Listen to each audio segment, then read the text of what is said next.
Salam damai sejahtera, kembali kita berjumpa dalam persekutuan yang indah di hadapan Tuhan. Saya percaya kita semua berbahagia hari ini. Dan Tuhan pun merasa sukacita karena namanya dipermuliakan. Namun mari kita tunduk kepala, kita mohon kuasa dan berkat firman-Nya. Bapa yang baik, kembali kami merendahkan diri. Kami bersyukur Tuhan, kalau kami ada sebagaimana kami ada, hanya oleh karena anugerah dan kemurahan-Mu. Kami butuhkan firman-Mu Tuhan, supaya kami bisa berjalan seturut dengan kehendak-Mu. Terima kasih Engkau hadir dari awal sampai berakhirnya. Dan Tuhan memberkati kita semuanya. Dalam nama Yesus Kristus kami berdoa dan mengucap syukur. Amin. Nah, Bapak Ibu yang kekasih dalam Tuhan, kita semua pasti punya Alkitab di rumah, atau mungkin saat ini di hadapan Bapak Ibu Saudara memegang Alkitab. Nah, Alkitab atau kitab kudus yang paling akhir adalah Wahyu, di mana Tuhan memberikan nasihat, teguran, petunjuk jalan bagi ketujuh jemaat di Asia ini sebagai wakil. Antara lain misalnya Efesus, antara lain juga Pergamus, antara lain juga Efesus, kemudian Sardis, Smyrna, Laodikia, kemudian Tiatira. Nah, 7 jemaat ini mendapat teguran dari Tuhan karena sikap karakter kehidupan iman mereka rasanya tidak seturut dengan kehendak Allah. Artinya menyeleweng dari kebenaran. Nah, untuk itu ini pun menjadi bagian kita semuanya. Karena kita ini manusia tidak sempurna. Walaupun Anda, kita semua menyebut dirinya orang Kristen. Nah, hari ini kita akan belajar dari jemaat-jemaat Asia ini, mewakili kita semuanya, tentang apa yang disebut kaya tapi miskin. Namun saya akan bacakan satu ayat yang merupakan pokok dari pembacaan firman sepanjang minggu ini maupun minggu yang akan datang. Lebih dulu kita baca dalam kitab Perjanjian Lama, Ratapan 3 ayat 40. Ini merupakan pokok sumber utama yang mengatakan demikian. Marilah kita menyelidiki dan memeriksa hidup kita dan berpaling kepada Tuhan. Sekali lagi saya jelaskan supaya lebih terang gambrang dan perhatikan yang seksama. Ratapan 3 ayat 40. Marilah kita menyelidiki dan memeriksa hidup kita dan berpaling kepada Tuhan.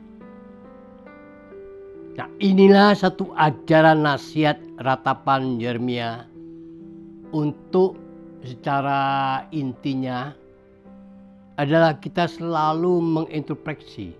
Artinya kita harus menyelidiki, memeriksa, mengoreksi kehidupan kita hari ke hari.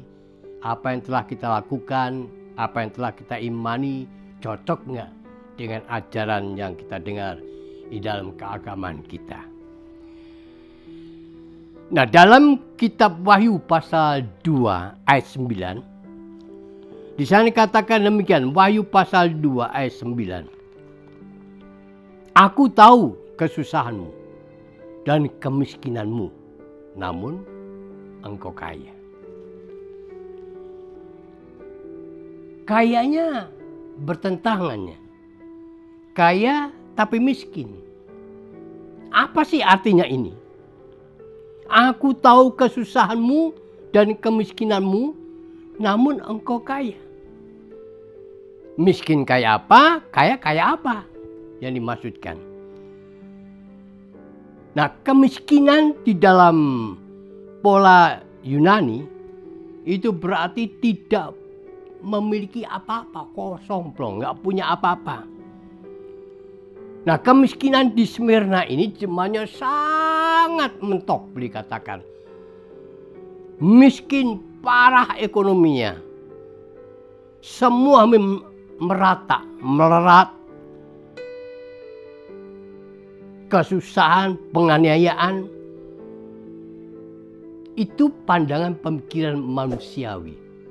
Tapi Tuhan lain. Tuhan mengatakan sebaliknya. Walaupun engkau miskin, tapi sebenarnya engkau kaya. Nah, mungkin pertanyaan besar buat kita. Apa sih maksudnya miskin dan kaya ini? Kalau jemaat di Laodikia itu lain. Laodikia itu orang-orang Kristen sana itu kaya raya. Mungkin cara kerjanya kerja keras, kerja yang baik, atau mungkin juga plus korupsi, penipuan. Pokoknya secara kekayaan jasmani, badani, jemaat Laodikia ini luar biasa. Tapi mereka tidak ingat firman Allah. Walaupun secara pandangan kasat mata manusia, kita melihat kekayaannya luar biasa Laodikia. Tetapi di mata Tuhan, jemaat Laodikia ini miskin, melarat. Dalam Wahyu pasal 3, kita baca Wahyu pasal 3 ayat 17.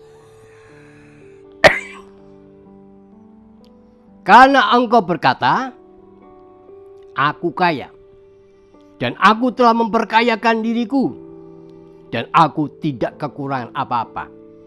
Dan karena engkau tidak tahu bahwa engkau melarat dan malang, miskin, buta, dan telanjang. Pengakuan orang jemaat di Laodikia itu, wah, semangat hidupnya luar biasa. Kaya, terkaya. Aku tidak pernah kekurangan, katanya. Artinya tidak pernah aku miskin. Tetapi mereka tidak tahu bahwa di pandangan mata Tuhan, rohaninya miskin, melarat, malang, buta, dan telanjang.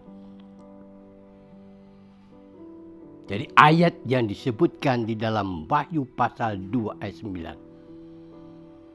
Kaya tapi miskin. Kaya hanya secara badani saja. Kau boleh memiliki dunia ini. Tapi apa artinya kekayaan itu? Kalau kita meninggal, maaf kata, ini satu style saja pakaian. Sepatu satu style. Kalau punya jas, oke pakai jas.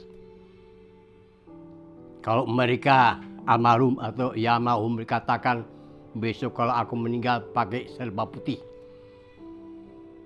Setelan jas putih, celana putih, sepatu putih, kaos kaki putih, kalau perlu kacamata yang putih. Ya cuma sebatas itu saja yang dibawa kekayaan dalam dunia ini. Tapi pertanyaannya yang perlu kita sadari, adakah orang seperti itu merupakan garansi untuk masuk surga? Di kekayaan secara jasmani oke. Tapi kemiskinan rohani tidak ada sama sekali. Kenapa? Karena orang Laodikia hatinya terpaut kepada harta benda. Dia hanya mementingkan soal hidup secara jasmani saja. Tapi dia lupa tidak mementingkan kehidupan yang kekal. Sehingga kehidupan yang paling utama buat orang Laodikia, materi. Yang kalau meninggal tidak akan dibawa sekalipun. Tapi orang Smyrna tidak seperti itu. Mereka miskin dan jasmani, kekurangan. Tapi mereka memikirkan kekekalan hidup. Itulah kehidupan rohani. Mereka kaya, rohani. Karena mengutamakan Tuhan lebih dari segala-galanya. Tapi Laodikia lain. Buat Tuhan itu nomor sekian. Buat gereja nomor sekian. Buat firman Allah nomor sekian. Buat GBA nomor sekian. Buat doa fajar, menara doa sekian. Sehingga kadangkala bahkan sama sekali tidak dipedulikan. Nah, inilah tanggapan Tuhan. Kaya tapi miskin. Dalam Lukas pasal 16, di sana ada cerita tentang orang kaya dan miskin. Orang kaya dan Lazarus miskin. Dua-duanya hidup di dunia. Yang satu orang kaya, luar biasa kekayaannya. Yang satu Lazarus miskin. Untuk makan saja, dia cuma ngais-ngais saja. Tapi dua-duanya mati. Orang kaya dalam dunia itu, dia matinya kemana? Ke tempat jurang yang dalam. Lazarus yang miskin secara duniawi. Dia di pangkuan ibu Abraham. Orang kaya melihat Lazarus. Lazarus, tolong kami, celupkan jarimu, tetes air buat lidah saya. Kepanasan, kehausan. Bapak Abraham bilang, tidak mungkin, tidak bisa. Karena jurang antar engkau dengan Lazarus dalam sekali. Ya kalau begitu coba Lazarus dibangkitkan kembali. Supaya masih ada keluarga saya 5 orang. Hidupnya kaya tapi miskin. Kerohannya kurang ke gereja. Kurang beribadah. Kurang dengar firman Allah. Kurang beriman. Tolong mungkin bisa mujizat terjadi. Mereka bertobat. Tidak bisa. Di bumi ada Injil. Percaya, bertobat, terima Injil, selamat. Ini satu gambaran. Kaya dan miskin. Di dunia boleh kaya, tapi di mata Tuhan miskin. Mana kau pilih kita ini? Kaya atau miskin? Kalau saya dua-duanya. Kaya dunia, kaya rohani. Nah hari ini biar ini menjadi satu koreksi dalam kehidupan kita masing-masing. Mari sadarkan diri. Ratapan tadi mengatakan, marilah kita selidiki dan memeriksa hidup kita dan berpaling kepada Tuhan. Tuhan ada di tengah-tengah kita. Tuhan berkati saudara dan saya. Amin. Kita doa kepada Tuhan. Bapa yang baik, terima kasih buat pengajaran firman-Mu hari ini. Ya Tuhan, ajar kami mengoreksi kehidupan hari ke hari. Ampuni bila saat ini ada di antara kami yang melupakan Tuhan, melupakan gereja, tinggalkan pelayanan, tidak beriman. Hanya nomor satu kehidupan saja rohani jauh. Ampuni Tuhan jamah. Kami percaya pemulihan terjadi dalam nama Yesus. Kami ucap syukur. Amin.